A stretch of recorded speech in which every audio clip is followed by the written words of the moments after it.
Hello all and welcome to the second campaign diary of Ethéria, my homebrew setting. The second session starts with the party alongside Edmundo and Rosani in rowboats heading towards the group of peaceful skeletons that had been scaring the wildlife away around Malina. Arimea and Barbara notice that they are being watched by creatures with leathery wings from inside the tall grass around the small river around where they are traveling. They are aware that the creatures are kobolds, as SOB remembers the time where he had to pass through some darker caves, and he remembers the sound of these leathery wings that these kobolds have, which he notes is strange since kobolds are mostly nocturnal creatures and it's the morning. They prepare for engaging with ready actions and spells, but after a couple minutes it seems that they were simply patrolling the area and they leave the party alone. They then reach the destined location without much trouble. The group sees the big sakura tree, those pink-leaved trees that stands out quite well in the middle of a swamp, since mostly everything is shades of green, maybe brown, and more yellowish depending on where the swamp is. Seeing a big pink tree calls everyone's eyes to it. And they also see 10 skeletons that just seem to be standing around, wandering about the trees, and they hear a faint murmur that seems to come from these skeletons, which is quite weird. Ethéria then carefully approaches the Skelebros and tries to listen in on their murmurs. She, being the only one in the party that can actually speak Draconic, hears what the same sentence being spoken over and over again. "The orphan is here. She is among us. The volcano will awaken her." Sent via message spell to SOB, and the Roboman starts having some war flashbacks, since one of the most powerful generals in the war that he fought had the title of Orphan. That war, by the way, is something that not anyone alive would actually know of, despite being hundreds or even thousands of years old. It was a small secret that we shall use for later. The group then arranges themselves in a way to start to engage the skeletons. People start to disperse as not to be too focused, and also Takeshi climbs up a tree, which will bite him in the ass later. As they start to get closer, Ethéria hears once again the Draconic speech, but this time with a different sentence. "Don't get closer, the orphan will not like it." Not like that will stop any adventurer, but they continue. But before we join into the fray, I would like to direct you all to the Twitch channel. I have a follower going on right now for a class that I am making, the Guardian. It's all about protecting your allies, using your shield as a weapon, slamming it on the ground and causing problems to your enemies. We are over halfway of our goal, and I would very much appreciate your support over there. If everything goes according to plan, this is going live on the day that we're going to be playing our third session of our Fate game, so head on there. Now, back to punching some bones. As the fight starts, Arimea uses her channel divinity, Turn Undead, which would possibly catch all of the skeletons and destroy the encounter. But I rolled like a god, and only 3 of those skeletons actually ran away from 10 of them, and she got every single one of them in their radius. So, after this disappointing start, the combat goes as normal, with the only person that actually got down was Takeshi. He was shot by an arrow and fell off a tree, so that's why he almost died. But at the second level, they are still very much prone to dying. The party then regroups with Edmundo, Rosani, and Acarius, Arimea's brother, who were watching from afar. BOS is inquired about his knowledge of this orphan since he was shocked about this information.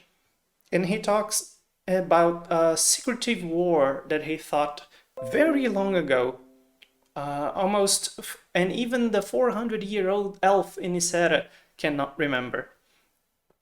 Ethéria being from the plane of dreams, she has a recollection of what is a war. People who have had bad dreams about this type of conflict with multiple people on both sides resulting in a bloodbath. But she can't quite pinpoint the same war that SOB is talking about. He says that he fought along against nightmarish creatures and that their generals had some simple titles that were evocative, more so than names themselves, and one of those was Orphan.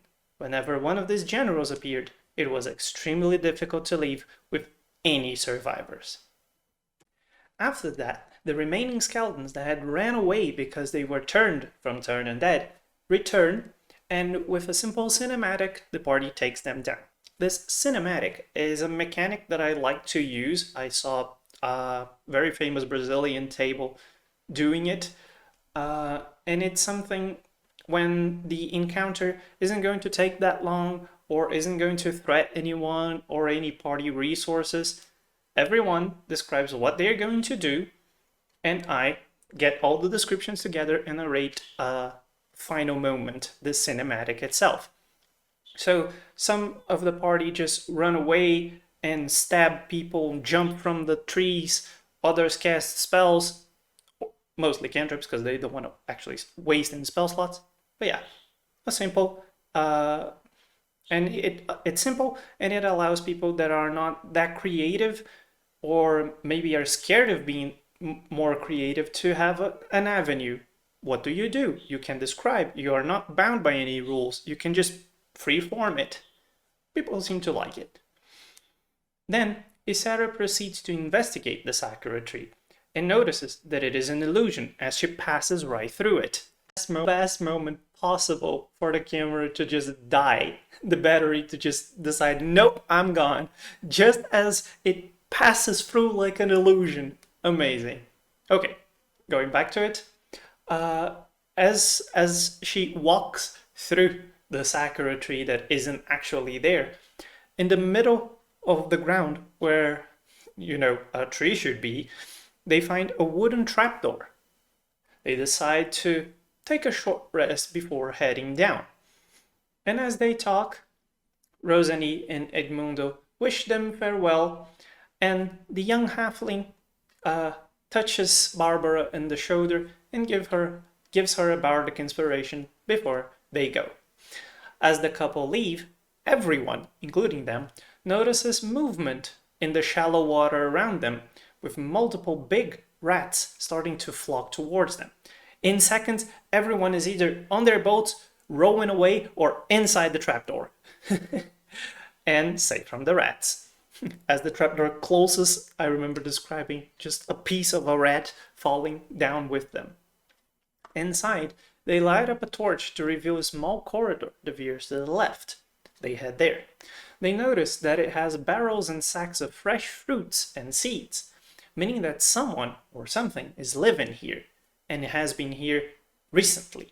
After that room, they find a pond-like place that is at the bottom of a roof that has small cracks on it, and that's where the water drips from. On the pond, they find 3 minglocks, which are these small insect-like fey people, and they have a fear aura and paralyzing claws. But they were much more of a nuisance than an actual threat to the party, since the party always had trouble getting through that fear, so they were always attacking at disadvantage, and the things have like 30 hit points, which is a lot for a level 2 party. So yeah, and they have light sensitivity, so the party couldn't do much, and as they had a torch, the Meanlocks couldn't do much.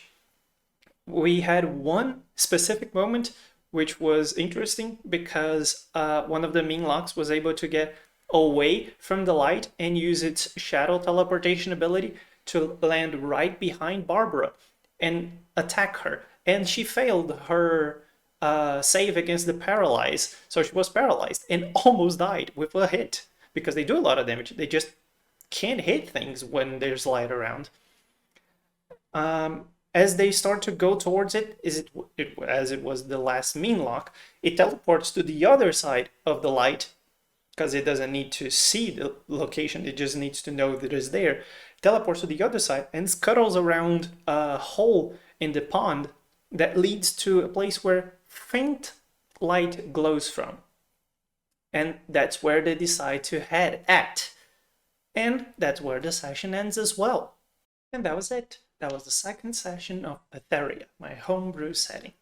If you liked it, there are at least 10 more sessions that we have played that will be turned into campaign diaries. So if you want to know when they come out, please, I remind you to subscribe to the channel and turn on notifications so you can know when I post a new video. I would also like to remind you of our Discord if you want to chat about D&D, game dev, this campaign diary series, or our D&D game on Twitch. You can also talk with us in there.